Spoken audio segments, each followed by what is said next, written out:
This is the military nerve center for all our combat operations in Southeast Asia. Here in this room, the Pacific Command Center, decisions are made and orders go out on how and when to strike the next blow against the enemy. I'm John Skelly, reporting to you from Camp Smith, Honolulu, the headquarters of the American Commander-in-Chief of the Pacific, Admiral US Grant Sharp.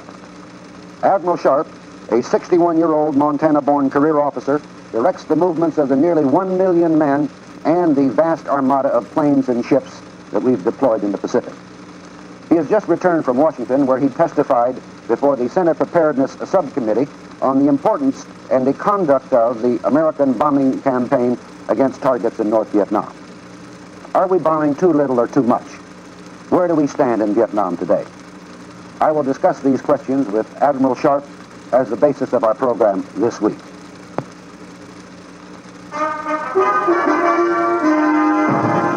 ABC Scope, the wide world of people and events. This week, the Vietnam War, Part 86, Report on the Bombing, featuring a candid evaluation by Admiral US Grant Sharp, the Commander-in-Chief of the entire United States Military Command in the Pacific. Admiral Sharp will be back with ABC correspondent John Skelly after this message in just 1 minute. Admiral Sharp, as you are well aware, there has been a flurry of charges and countercharges during the past few days over whether restrictions imposed by Washington are preventing American planes from hitting the most significant targets in North Vietnam. Now, I don't expect you to tell me in detail or to give me a blow-by-blow on what you told the Senate committee, but let's talk about your views. Are these charges true? Are the restrictions too severe? Well, of course, John, we are fighting a limited war, so that we do have some restrictions on what we can do. However, I think within the restrictions imposed, our bombing campaign has been increasingly effective. It's been especially effective since, I think, about April of this year, when the good weather came on. And since that time, we've had a heavy weight of effort up in the vital northeast quadrant of North Vietnam, the base area from which this aggression is taking place. And I think in these last few months, we've done a tremendous job on hurting the enemy and making it very costly for him to continue this aggression. But are you pressing Washington for permission to hit targets which so far have not been hit, which have been out of bounds for one reason or another? Well, of course, I give Washington my thoughts on what targets I should hit. And I give my thoughts to them regularly and frequently. And as the situation changes, I ask for different targets, more targets perhaps, so that this dialogue goes on all the time. Generally speaking, there are many targets left to be hit, very good targets. And these are very significant targets of the kind that could help? Yes, we hit significant targets right along. As a matter of fact, Thursday we hit the Dumer Bridge right outside of the city of Hanoi. That's probably the most important bridge in the whole country of North Vietnam. And I'm sure it is causing great troubles in that country and in Hanoi right today. Some critics seem to believe that the restrictions imposed on our flyers have been tightened lately. Is this so? No, it's not. As a matter of fact, over the last few weeks, we have gradually had some of the restrictions taken off. Do you believe, as a military man, and speaking as a military man, that it would be wise to bomb the commercial docks at Haiphong, for example? Militarily speaking, anything that we can do to stop the flow of material into the port of Haiphong is, of course, a very fine military move, because if we could stop that flow, the North Vietnamese would have a great deal of difficulty continuing with this war. So bombing of the docks is one way to make it hazardous for ships to be in there, and that, militarily speaking, would be a good move. We have to remember, however, that there are international political complications involved in such a move. Which you understand and recognize? Which I do. General, there have been reports that of late that there has been a large increase in the amount of shipping in Haiphong Harbor. Is this true, and what's involved? There is an increase in shipping in Haiphong, and it's involved, I believe, in the North Vietnamese now having to import large quantities of food, which they had not done previously. Since we've knocked out their cement plant, the only one in the country, they now have to import cement. I think it's also due to their attempt to build up their transportation system by importing trucks and graders and all that sort of equipment that they need to keep these lines of communication open. And it's a very difficult problem because of the intensity of our attacks on their lines of communication. Well, is this a big increase in the amount of shipping? Yes, it is. I think in the month of June there was an almost fourfold increase over the same period last year. Are any free world ships included among these?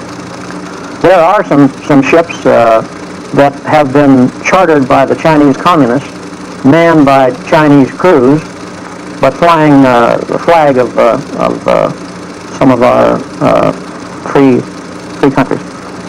Well, doesn't this big number of ships there and the fact that the North Vietnamese are relying so heavily now on sea traffic make a pretty good case for doing something to close off Haiphong Harbor, for example, either through blockade or mining? Militarily, it makes a good case. That's correct. And of course, mining would be one rather easy way to block the port of Haiphong. Could that be done effectively? Excuse me. Yes, it could be done effectively, and with relatively few sorties. As a matter of fact, during World War II, in 1943, two B-24 Liberators and one U.S. submarine put about 38 mines, I believe it was, in the entrance to the port of Haiphong. These mines sank 3 or 4 Japanese ships and damaged quite a few others. And as a result of that mining, the port of Haiphong was closed to the Japanese for the rest of the war. The entire war? The entire war. Well, General, what would you say to those who argue that let's cut down the bombing, let's de-escalate as a means of convincing the enemy to head toward the negotiating table? Well, I think cutting down the bombing is not the way to get the communists to head for the negotiating table. As a matter of fact, communists historically come to a negotiating table best when the pressure is on. So that I think that cutting back on the bombing is not the way to bring them to the negotiating table. Well, do you believe, for example, that a building of a barrier between North and South Vietnam would be sufficient reason to lessen or reduce the bombing attacks against North Vietnam? No, I do not. A barrier, a series of obstructions would be a better term for it, would help in cutting down on the men and material that pass through that particular line. However, nothing like that I know of is ever going to do any more than just increase the effectiveness of our present efforts. And it could increase the effectiveness. However, even with such an obstacle system in operation, it's still most important that the bombing operation continue, because the bombing operation is not designed just to cut down on infiltration, but it's also designed to destroy war-supporting industries in the heartland of the base area from which this aggression is being conducted, and it's also designed to cut down the flow of material into the country. And that flow of material, of course, is much greater than the flow of material that comes down into the panhandle of North Vietnam. Therefore, there are many good targets up north where the targets are smaller down south. Admiral, what hard evidence do you have that the air attacks that we've already carried out have been effective in creating problems for the North Vietnamese? Well, as I said earlier, John, we've knocked out their only cement plant. We've knocked out their only iron and steel combine. We've knocked out most of their power, electric power.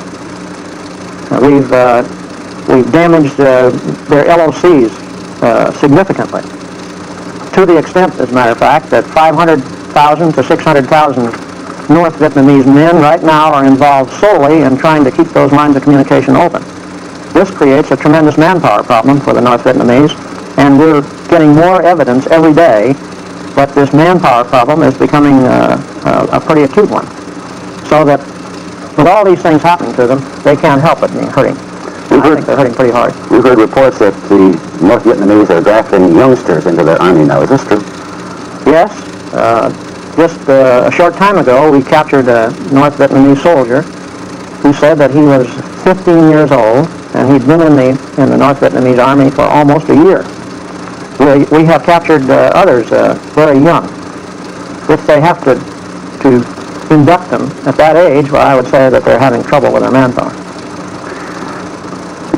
How do you answer those who say that bombing increases the resolve of the people, as, for example, that, how it fired up the British during a period of great national crisis? Well, I just have grave doubts. In fact, I just don't believe it. Think about the Battle of Britain. The Battle of Britain was a relatively short battle, and the British were resisting that battle with great effect. The fighter planes were shooting down German planes coming in at a pretty high rate.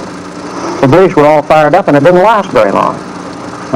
With our bombing campaign, the bombing campaign has lasted quite a while, and it's becoming more intense all the time. They're not doing very well at resisting this campaign. They're not knocking down very many of our airplanes, knocking down a less percentage all the time. And I just have great difficulty in believing that people who are subjected to this kind of an attack every day feel that the war must go on and their resolve is greater than ever. As a matter of fact, I think that's a lot of communist propaganda. Admiral, on that note, may I interrupt a moment? We'll resume the discussion very shortly. We will rejoin Admiral Sharp and John Skelly after this message in just 1 minute.